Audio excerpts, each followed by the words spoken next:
What's up, guys? Today we are going to do an in-depth walkthrough on our new furnace. This is not something you see in every blacksmith shop, and so we figured we'd do an in-depth video on exactly how it works, where we got it, and why we got it.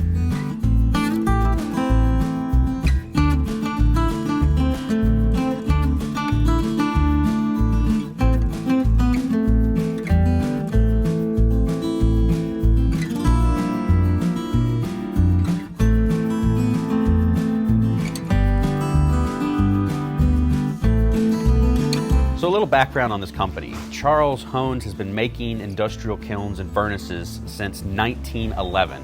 So very old company, it's still family owned. The guys that I talked to when we were working on building this, their last name is Hones, So they are family, and it's a family run company. And so I love working with companies like that. They've been making these kilns for all types of industries, pottery, other ceramic kilns. I mean, anything that a company can use a kiln for, they build them. And they'll work with you to build custom stuff. So we're gonna take you through exactly what we got, why we got it, and what our specs are on this machine. All right, so one of the big features I love about this kiln is the fact that it has a air cylinder operated door hooked up to a foot pedal. And so this door, of course, is super heavy and it gets super hot. Easy way to raise and lower the door, you simply push the foot pedal, click it into a down position, pushes air into the cylinder, raises the door, and you grab out whatever you need, and then you tap the pedal again, it clicks it open, and it lets the cylinder out, drops the door down. Super, super fast, easy, and efficient. You guys are gonna see the team operating this in a production environment, and the door is just up, down. It's super, super fast. All right, so with the door open, you can see the internal cavity is massive. One of the big things that I really wanted in these furnaces is I wanted to have a shelf. That really kind of doubles our capacity of the kiln. It's a 18-inch wide door opening by, I believe, 16 inches wide, and it's a 28-inch depth. So it's a really big kiln, and with that shelf in there, that allows us to stack material in there and really optimize our fuel usage. And then, as we talked about earlier, you just click the pedal, whoop, drops the door. Boom. And that those clevis points for the latch, as soon as it runs down, it actually pushes that door, snaps it closed against the frame. So we're still doing a little bit of adjustments on getting those set up just where we want them, so that it holds it perfectly closed, but it's pretty much tight.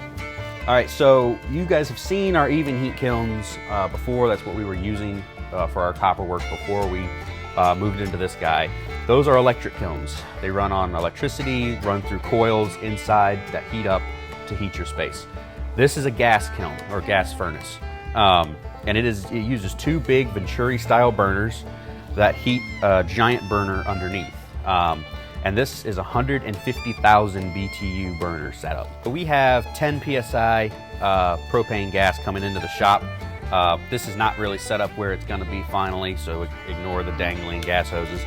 But incoming 10 PSI gas into a regulator that cuts it down to a 0.3 of a PSI.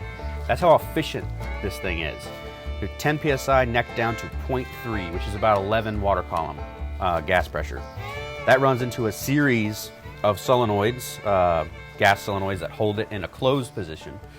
The reason you want those set up in a closed position is because if you lose power, it closes all the solenoids and your gas flow is cut off, and it kills the burners. So you don't have gas running in the shop during a power failure. So without electrical current, all these solenoids stay closed, which is a big safety feature.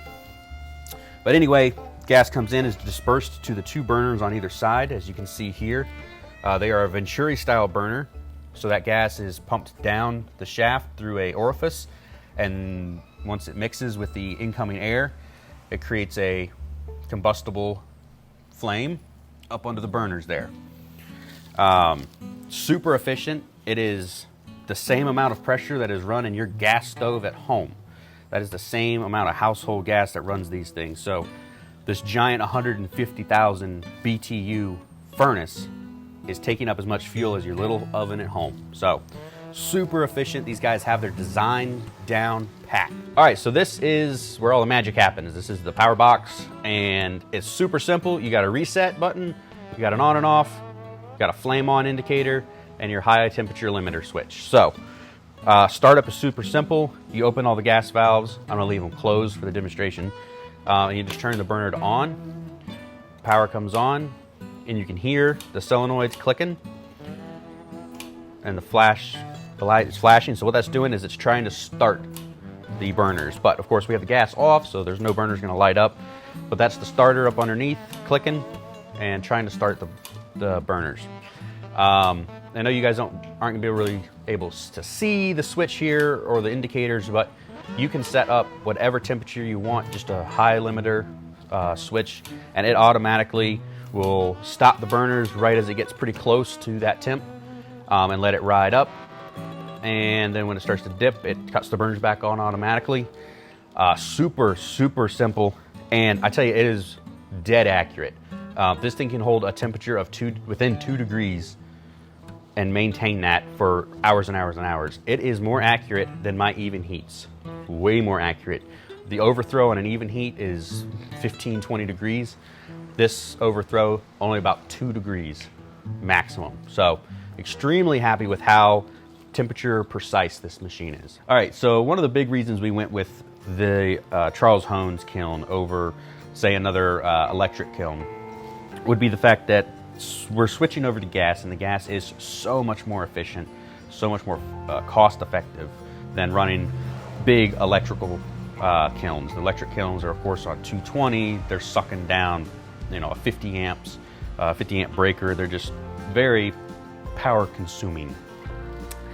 This guy, it does require a little bit of power, but it's just a 110 plug, and it's really just to run your box here for your display. But then of course everything else is gas. So we went with gas because it was going to be more efficient for our setup. We have a giant 500-gallon propane tank in the back, so we have plenty of propane on hand. The capacity was another reason we went with this kiln. The guys over at Charles Hones could build any capacity size that we needed or that we wanted. And of course, the bigger you got, the more expensive it is. So we opted for more cubic inner space and not length. And so it's a 28-inch max. If you go on a diagonal, we can do about 31-inch long billets, but for just standard front to front, it's 26-inch, 28-inch. Did I say 26? 28. We'll put that up in the screen above.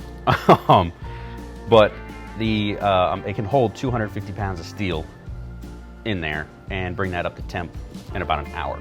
So that kind of capacity is what we were looking for in a new kiln. Production is going to go through the roof. The guys have done a little bit of production work on it already, and it outruns them. They basically, by the time they're through a couple of billets and they're on to the next ones, those first ones are already reheated again. This thing it heats up steel so fast. There's so much packed heat inside this. If you compare the walls of the even heat kilns, which are about maybe 2.5 inches thick, maybe 3 inches thick at the best, these walls are 6-inch thick with an 8-inch thick roof. So twice or 3 times as thick on the walls. And of course, wall refractory thickness, that all translates to how well it's holding heat and how much heat it can dump into a new piece of steel that you put in there. So the reheat times are a lot faster. And so production is gonna just continue to increase and get better and better as we work on these. All right, guys, well, that is a rundown on our Charles Hones furnace. That's why we got it. That's a quick rundown on how it works. We are super excited at the capabilities of this furnace. It's massive. It takes up a lot of space in the shop. In fact, we may move it over to another bay here in a little while. But the guys are still kind of nailing down their process, dialing in their temperatures, really figuring this thing out. So over the next couple of weeks, you're going to see a lot of video of this because it's going to become our main, of course, work hot box. So stay tuned. Lots of cool videos in the works. Appreciate you guys following along. Like, comment, and subscribe, and we'll see you guys next time.